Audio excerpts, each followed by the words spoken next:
dominated for the next 3 years, bringing his title haul level to John Paul's with 4.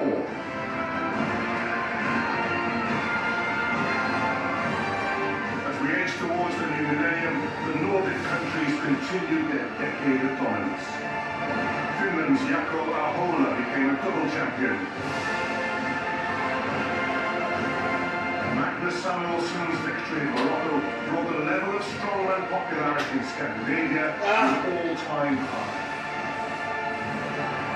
The 90s was an era of Nordic gods, but that would soon change. One man on the horizon would soon break all the records.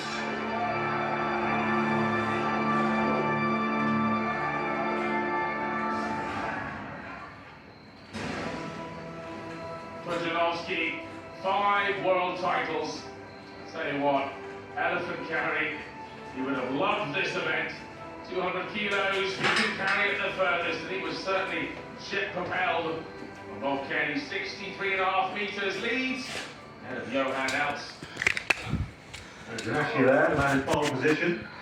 Richardson. So it is the load and drag. This is a tough event to kick things off with. 75 seconds, a 10-metre course. Gonna pick up those sacks, dump them, and then the really tough bit, drag a 350 kilo minecart. Let's go! On brick. So the Dane, Light, 29 years old, up against Kearney. And this is James Sack, and this amazing log lifter. And this dude, Shimliakov, 3 times Russia's strongest man. Rocking the berry. And they're off. One's got to be on the former Russian Navy SEAL, very fit, very explosive, and the tallest of the 3 as well, perhaps the heaviest too. And that'll come into play, and you have to start dragging these mining carts, which don't have wheels, and that brick is very porous. There's a huge amount of friction here.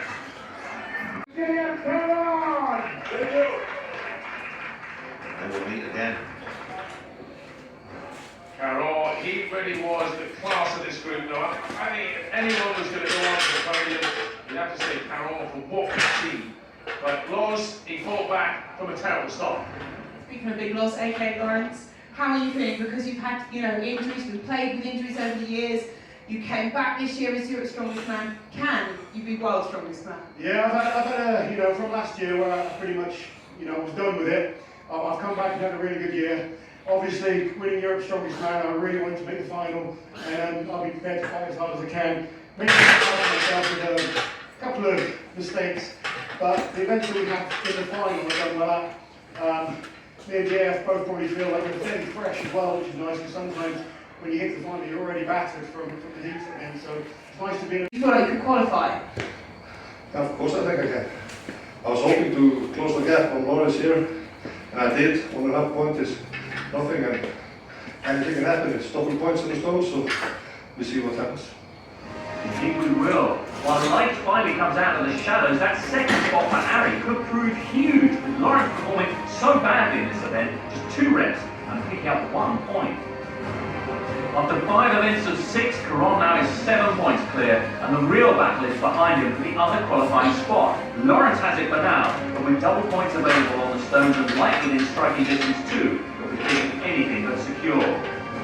Has Lawrence fought back only to lose out at the last? Will Gunnarsson take his place at the final? We'll find out next on Commerce, the world's strongest man.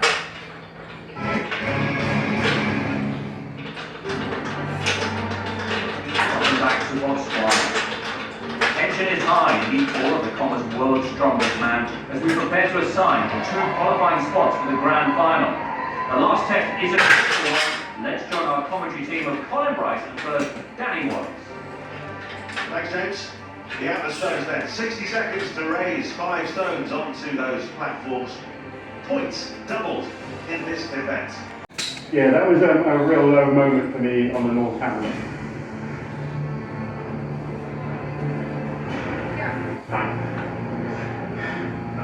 I was starting back in 2012, I tore my labrum, and then it was literally lots of hard work to try and come back from that, and then I got injured again, and again, and again. You keep trying to build yourself up, believe in yourself, believe you can still compete at this top level, and then to be knocked down again and again and again. And I think the North Hammer was kind of like the final nail in the coffin. It was kind of, you know, I felt finished. I just had nothing inside. I lost my love for the sport. But just through the support of my family, I've managed to kind of get back into the gym and start training to enjoy it again, remembering why I started this sport. You know, I started for... Having stood firmly in the eye of adversity storm throughout his career, Charles's resolve has been strengthened. Every setback has made his determination burn brighter. Injuries have not... He's fit, he's fast, he's very athletic, he's got the whole package. Caron is probably one of the big favourites for this heat. Let's go! It's surprising for Charles, Europe's strongest man, two-time Britain's strongest man. Changed his technique, I'm not sure that's wise. And that shows he's in a bit of a muddle at the moment. He's panicking and then he's very slow. I wonder whether he's just carrying too much body weight. His fitness a problem here. Let's go! JF manages it, all 3 miles down goes Charles, causing minor earth tremors. That's the time there, 2 seconds left, nothing he can do. It's a shame for Laurent Charles. But a victory for JF Caron. 3 barrels, just under 1 minute 2 seconds. Denzel managing just 2. Again to Charles. It was relentless and unforgiving.